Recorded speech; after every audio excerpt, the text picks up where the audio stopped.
जय हिंद दोस्तों। आज की वीडियो में जो हम लोग का इकोनॉमिक्स का सीरीज़ चल रहा था उसका अगला सीरीज़ है। इसमें हम कुछ पीछे के टॉपिक छोड़ दिए हैं क्योंकि उसमें जो भी मतलब कुछ फार्मूला बेस्ड क्वेश्चन है तो उसको हम सोल्व नहीं किया अपने नोट्स में, तो उसको सोल्व करके उसका वीडियो बनाएंगे। तो उसके आगे का टॉपिक कवर कर रहे हैं। तो इसमें हम लोग शेयर बाजार देखेंगे लोग, उसके आगे जितना कवर है उसको देखेंगे लोग। तो चलिए शुरू करते हैं लोग। शेयर बाजार, इसे स्टॉक मार्केट कहते हैं। शेयर बाजार को क्या कहते हैं? तो इसे स्टॉक मार्केट कहते हैं। शेयर बाजार को मुद्रा बाजार या स्टॉक बाजार भी कहते हैं। शेयर बाजार को क्या कहा जाता है? तो मुद्रा बाजार या स्टॉक बाजार भी कहते हैं। ये मुंबई के बर्ली, कहाँ? ये मुंबई के बर्ली में स्थित है, जिसे दलाल स्ट्रीट कहते हैं। इसे क्या कहते हैं? दलाल स्ट्रीट कहते हैं। शेयर बाजार सुबह 9:15 से यानी सुबह 9:15 पर खुलता है या 3:30 पर बंद हो जाता है। Saturday Sunday share market close रहता है। सैटरडे और संडे को यह शेयर मार्केट क्या रहता है? तो बंद रहता है। शेयर में पैसा लगाने के लिए डीमेट अकाउंट होना आवश्यक है। इसमें पैसा लगाने के लिए कौन सा अकाउंट चाहिए? तो डीमेट अकाउंट होना आवश्यक होता है। शेयर में होने वाले प्रॉफिट को डिविडेंड कहते हैं। जो शेयर में पैसा लगाते हैं और उन्हें प्रॉफिट जो भी होता है उसे क्या कहते हैं? तो डिविडेंड कहते हैं। शेयर की खरीद बिक्री फ्री फ्लॉट के आधार पर की जाती है। शेयर की खरीद बिक्री किसके आधार पर की जाती है? तो फ्री फ्लॉट के आधार पर की जाती है, अर्थात शेयर को ना तो ज़बरदस्ती खरीदा जा सकता है और ना ही ज़बरदस्ती बेचा जा सकता है। कंपनी को जितने धन की आवश्यकता होती है उसका वह छोटा छोटा टुकड़ा कर देती है, जिसे शेयर कहते हैं। कंपनी को, यानी कि अगर 100 करोड़ की कंपनी है तो उसे जो भी शेयर बनता है लाखों में। अभी तो बहुत सारे ऐप आ गए हैं, उस पर 100 रुपया, 1000, 2000, मतलब कि जितना आपकी कैपेसिटी है उतना का शेयर मिलता है। उसके बाद जिस कंपनी को 10 लाख रुपये की ज़रूरत है तो वह 10 रुपये के 1 लाख शेयर बना देगी। ऐसे इसके उदाहरण है कि किसी कंपनी को 10 लाख रुपये की ज़रूरत है तो वह 10 रुपये के 1 लाख शेयर बना देगी। 10 में 1 लाख गुना करेंगे तो कितना हो जाएगा? 10 लाख हो जाएगा।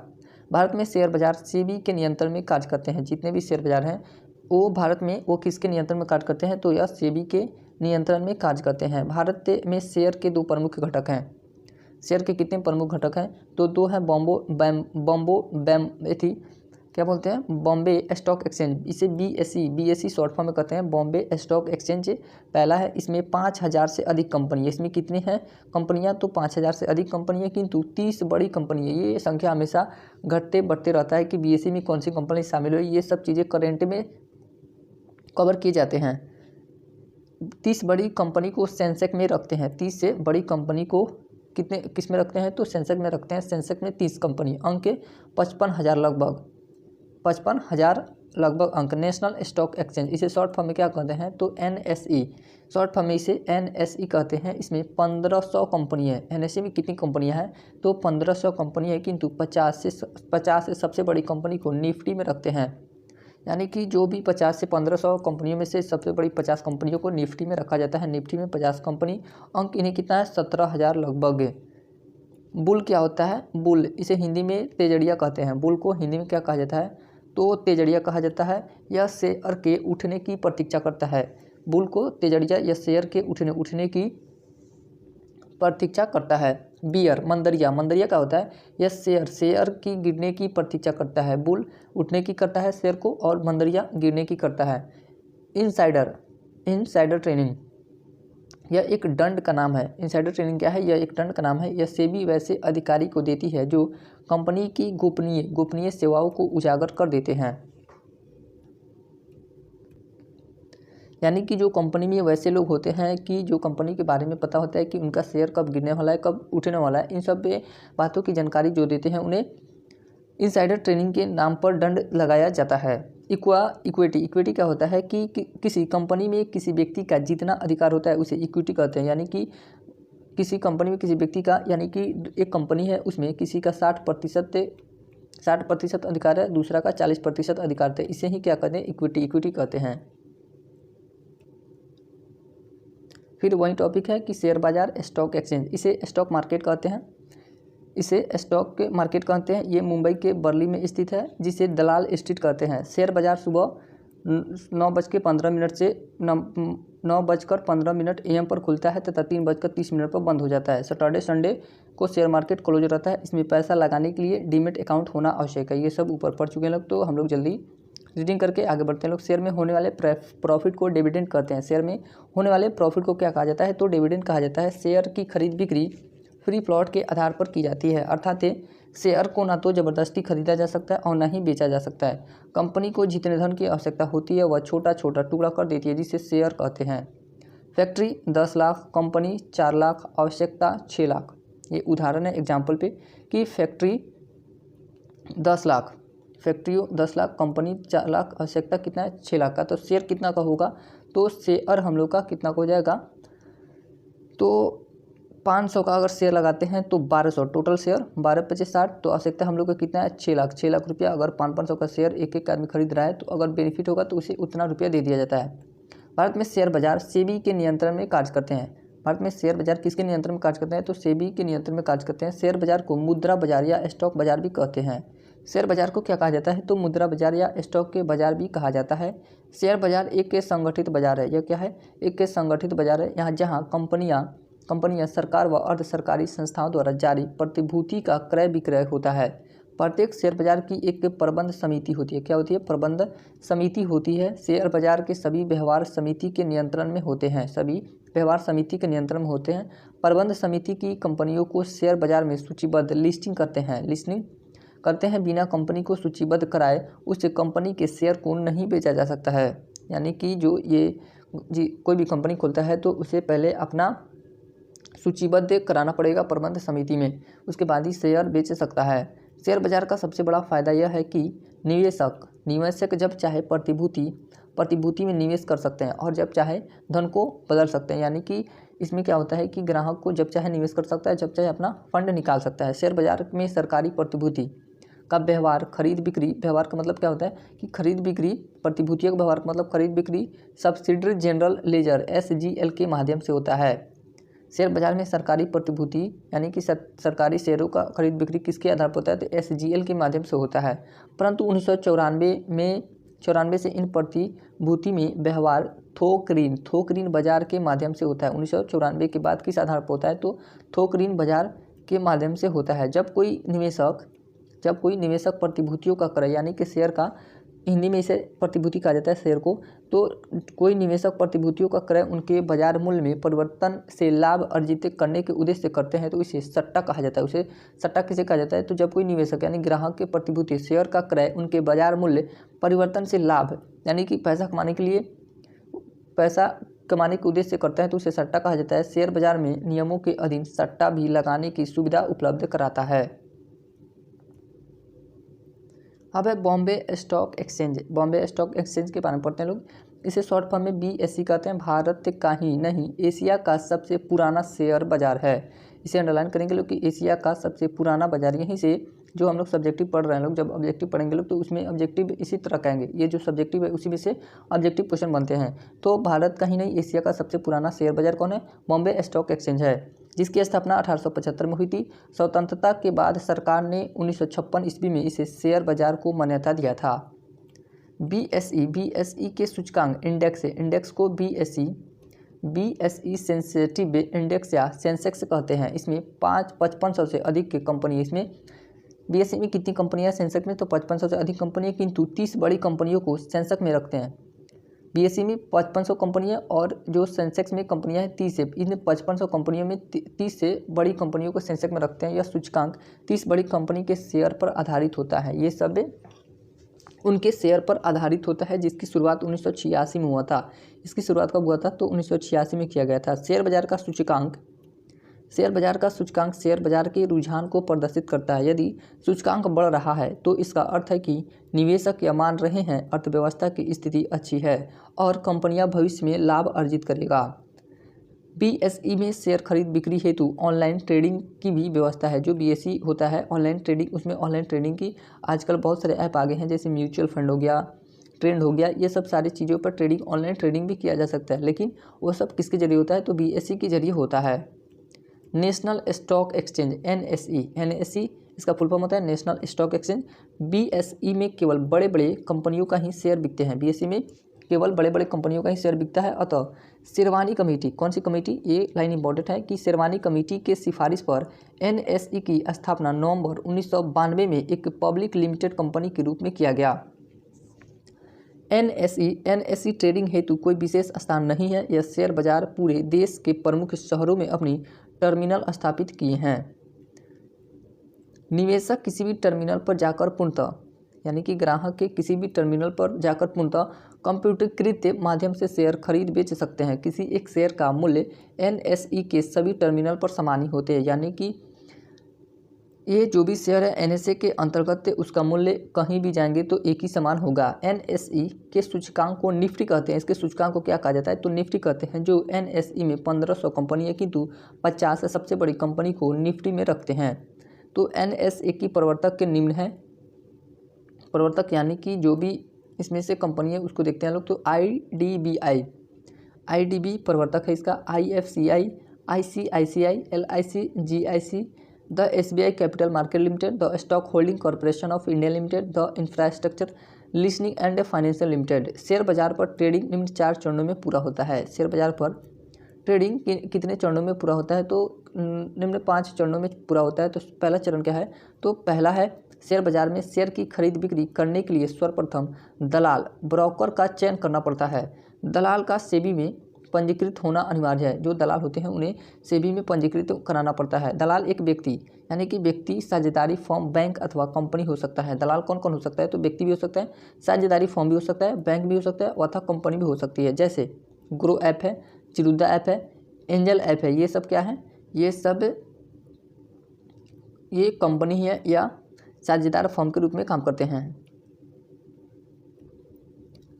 अब हम लोग दूसरा चरण देखते हैं लोग। शेयर की खरीद बिक्री हेतु डीमेट अकाउंट खोलना अनिवार्य होता है। इसी डीमेट खाता में इलेक्ट्रॉनिक रूप से शेयर रखा जाता है। किस रूप में, इलेक्ट्रॉनिक रूप में शेयर रखा जाता है या निकाला जाता है। इस समय भारत में दो डिपॉजिटरी संस्थान है जो डीमेट खाता खोलती हैं। कितनी संस्थान हैं जो डिपॉजिटरी संस्थानें हैं जो डीमेट खाता खोलती है तो 2 हैं। पहला है नेशनल सिक्योरिटीज डिपॉजिटरी NSDL। उसके बाद दूसरा है central depository service limited CDSL। निवेशक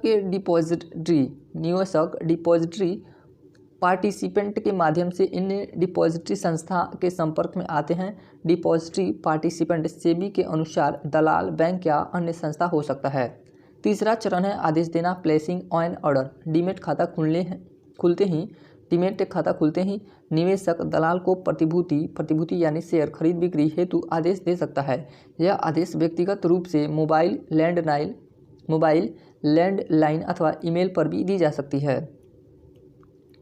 आदेश से देते समय निवेशक दलाल यानी कि निवेशक दलाल को ग्राहक दलाल को जो निवेश किया है उसे निवेशक कहा जाता है। जो पैसा लगाता है उसे निवेशक कहते हैं। तो दलाल को क्रय विक्रय की जाने वाली शेयर की जानकारी देता है और यह भी बताता है कि सौदा किस मूल्य तक तय करना है।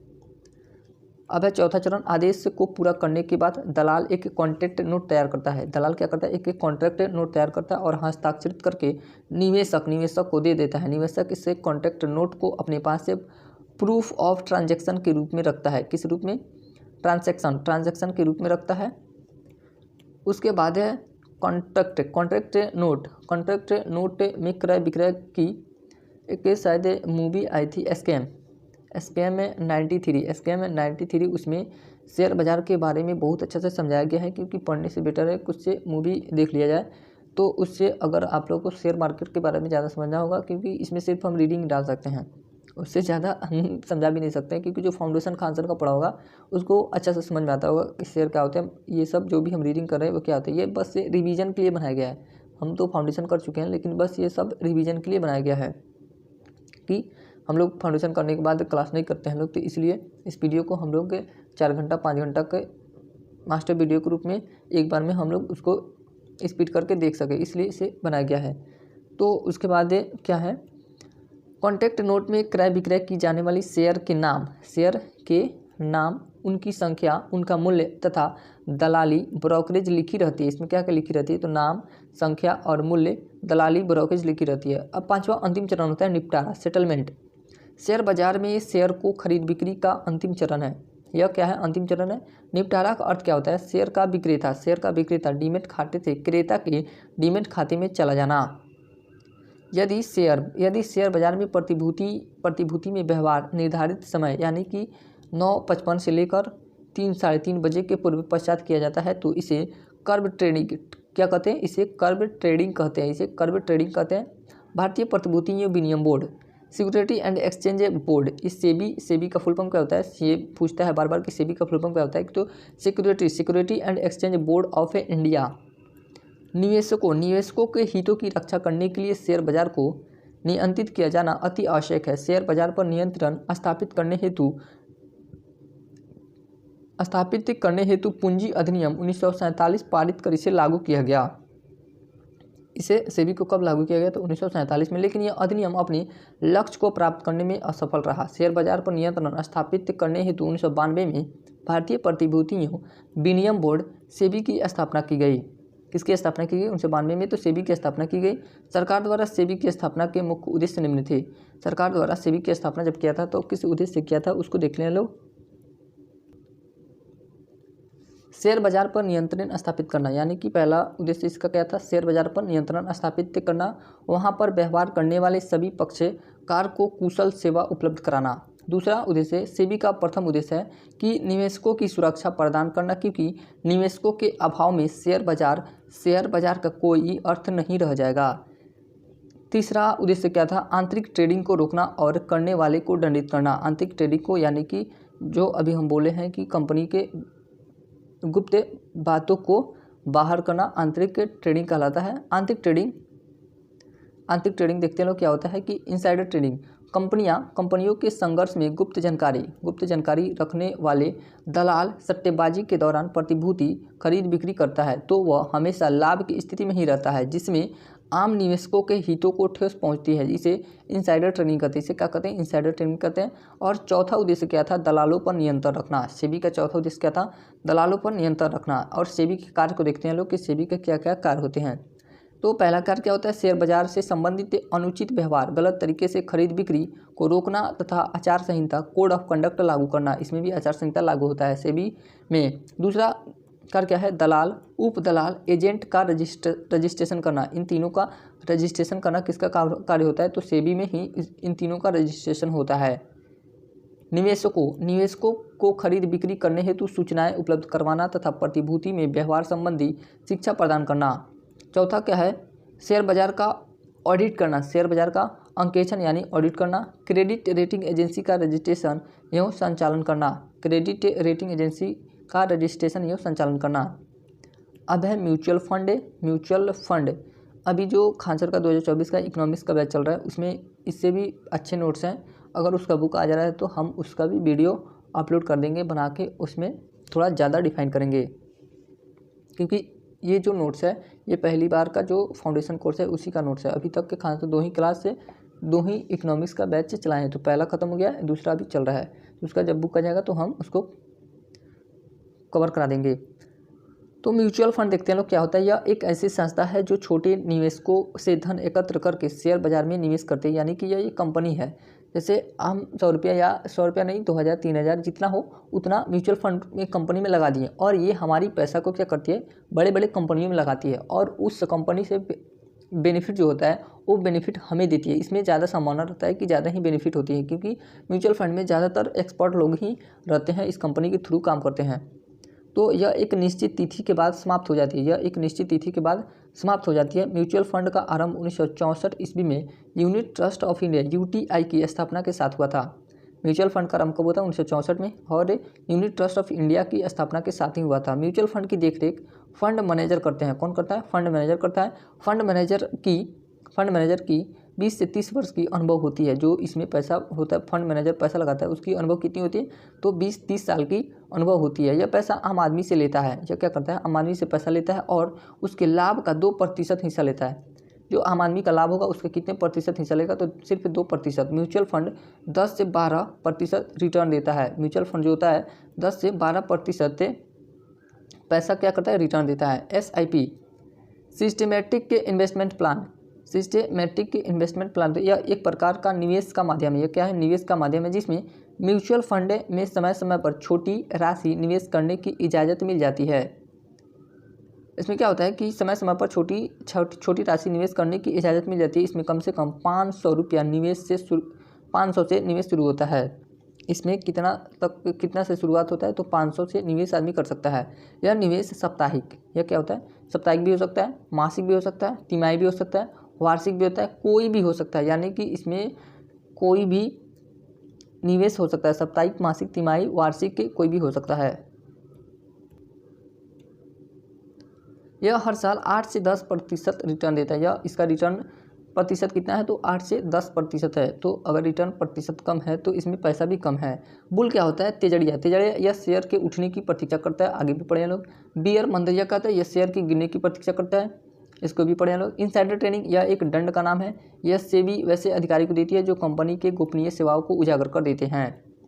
इक्विटी किसी कंपनी में किसी व्यक्ति का जितना अधिकार होता है उसे इक्विटी कहते हैं, ये भी देख लेंगे। बॉन्ड, डिबेंचर क्या होता है, बड़ी बड़ी कंपनी द्वारा दिए गए ऋण पत्र ही बॉन्ड या डिबेंचर कहलाता है। बड़ी बड़ी कंपनियों के जो ऋण पत्र होते हैं उन्हें ही बॉन्ड या डिबेंचर कहते हैं। विश्व के प्रमुख स्टॉक मार्केट एक्सचेंज, विश्व के प्रमुख stock market index Dow Jones कहाँ का स्टॉक मार्केट है, तो New York, USA stock exchange, USA stock exchange का सूचकांक है जो 30 कंपनियों के शेयर पर आधारित है। यह कितनी कंपनियों के शेयर पर आधारित है, तो 30 कंपनियों के शेयर पर आधारित है। यह व्यापक रूप से पूरे विश्व में देखे जाने वाले सूचकांक है।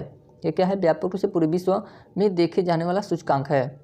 उसके बाद नस्डाक एक कंपोजिट इंडेक्स, यह यूएसए के शेयर बाजार का सूचकांक है। यह किसका है, तो यूएसए के शेयर बाजार का सूचकांक है, जिसकी शुरुआत 8 फरवरी 1971 में हुई थी। इसकी शुरुआत कब हुई थी, तो 8 फरवरी 1971 को हुई थी। उसके बाद है SP 500। इस इंडेक्स में यूएसए स्टॉक मार्केट की 500 बड़ी कंपनी के शेयर शामिल हैं। इसमें कितनी कंपनियों का शेयर शामिल है, तो 500 बड़ी कंपनियों का शेयर शामिल है। उसके बाद है FTSE 100। यह लंदन का स्टॉक मार्केट का सूचकांक है। जैसे हम लोग का इंडिया का BSE है, उसी तरह अदर देश के भी होते हैं। जैसे यूएसए का क्या है, SP 500, लंदन का क्या है, FTSE 100, जो यूरोपियन मार्केट की गतिविधियों पर प्रकाश डालता है। उसके बाद है निकी, यह टोक्यो यानी जापान, जब टोक्यो स्टॉक एक्सचेंज का इंडेक्स है। उसके बाद है मिडडेक्स से फ्रैंकफर्ट, जर्मनी की है। हैंगसेन हांगकांग की है, हांगकांग की सूचकांक है। उसके बाद सिमेक्सो स्टेशन टाइम, सिंगापुर की है। KOSPI दक्षिण कोरिया, यह कहाँ की है, तो यह दक्षिण कोरिया की स्टॉक एक्सचेंज है। उसके बाद है SET थाईलैंड की यह सूचकांक है। बाजार पूंजीकरण की दृष्टि से विश्व के 5 बड़े स्टॉक एक्सचेंज, बाजार पूंजीकरण की दृष्टि से विश्व के 5 बड़े स्टॉक एक्सचेंज को देखते हैं। तो पहला हो गया न्यूयॉर्क स्टॉक एक्सचेंज। उसके बाद है NASDAQ, Tokyo stock exchange, London stock exchange, Bombay stock exchange.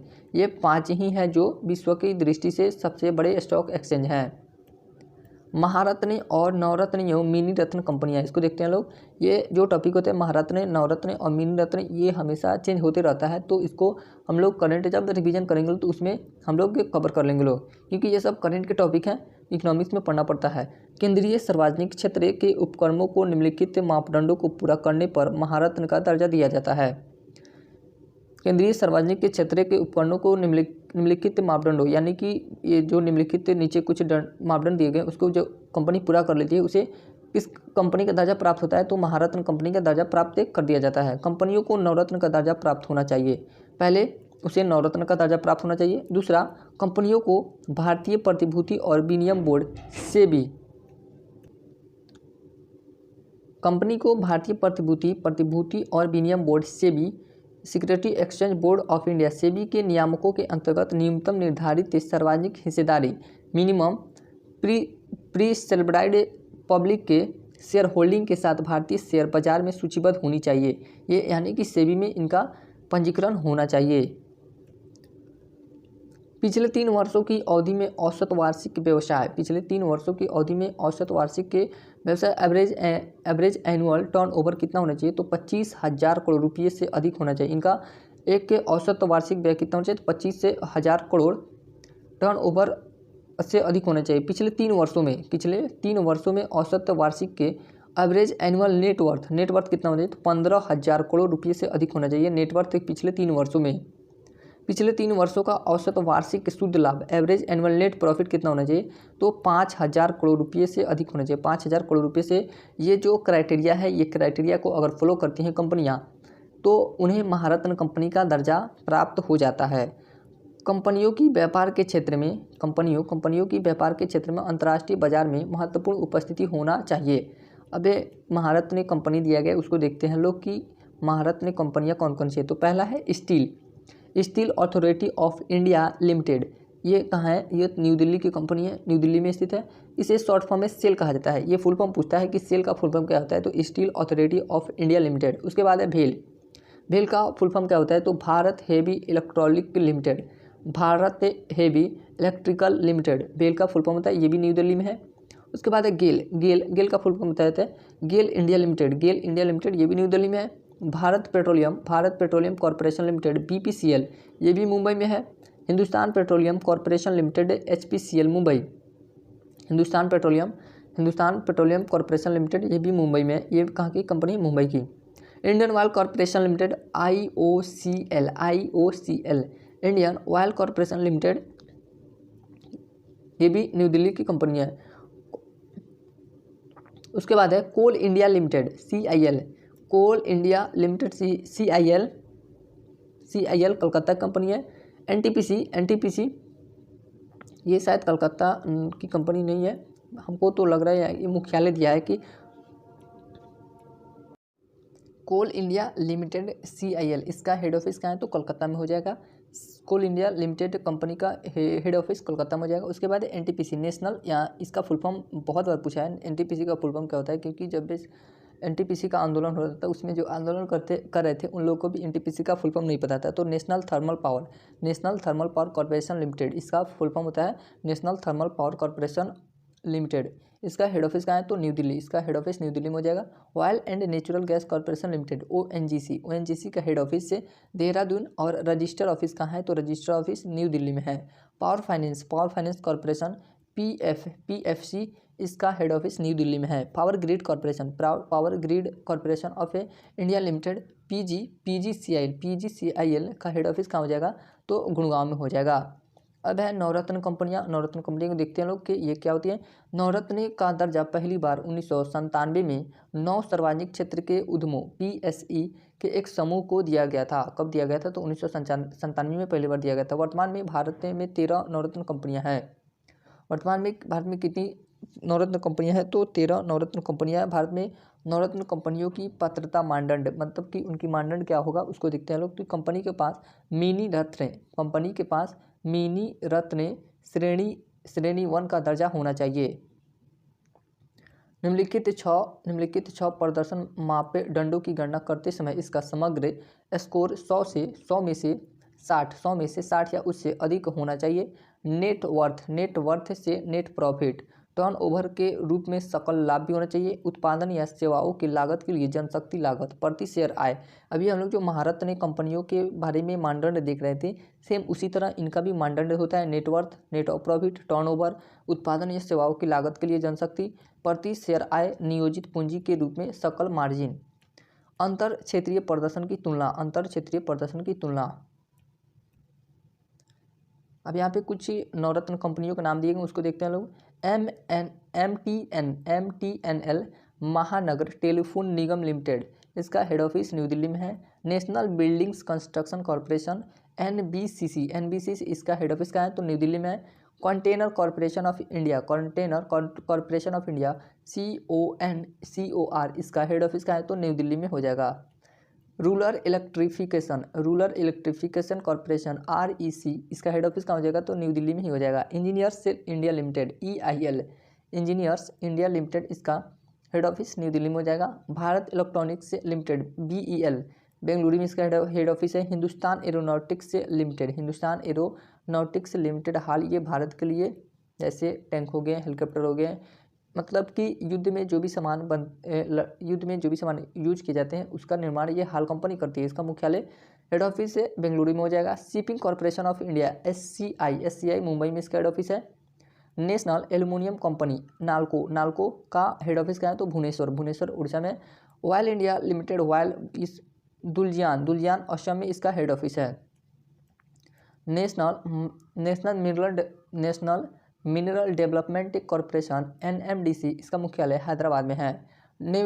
Neyveli lignite limited NLC इसका मुख्यालय तमिलनाडु में है। राष्ट्रीय इस्पात निगम लिमिटेड RINL इसका मुख्यालय हेडक्वार्टर विशाखापत्तनम में है।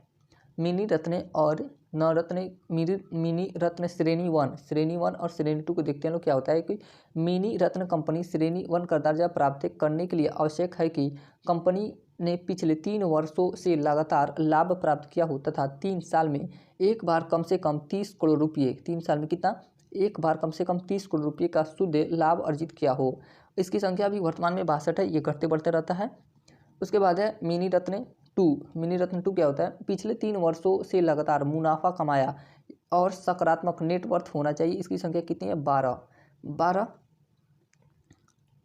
उसके बाद है व्यापारिक चिन्ह तथा गुणवत्ता का मानक। हॉलमार्क क्या होता है, हम लोग बहुत बार सुनते हैं कि हॉलमार्क, रजत mark, eco mark, Agmark. तो इसको देखते हैं लोग कि हॉलमार्क किस चीज़ पे लगता है। तो हॉलमार्क यह सोने की वस्तु, यह सोने की बनी वस्तु की गुणवत्ता के लिए होता है। यहाँ से भी क्वेश्चन बनता है कि हॉलमार्क किसके लिए होता है, तो यह सोने के लिए होगा। रजत मार्क यह चांदी की वस्तुओं की गुणवत्ता के लिए लगाया जाता है, चांदी की वस्तुओं की गुणवत्ता के लिए होता है। इको मार्क यह पर्यावरण सुरक्षा के लिए होता है। इको मार्क किसके लिए होता है, तो पर्यावरण सुरक्षा के लिए होता है।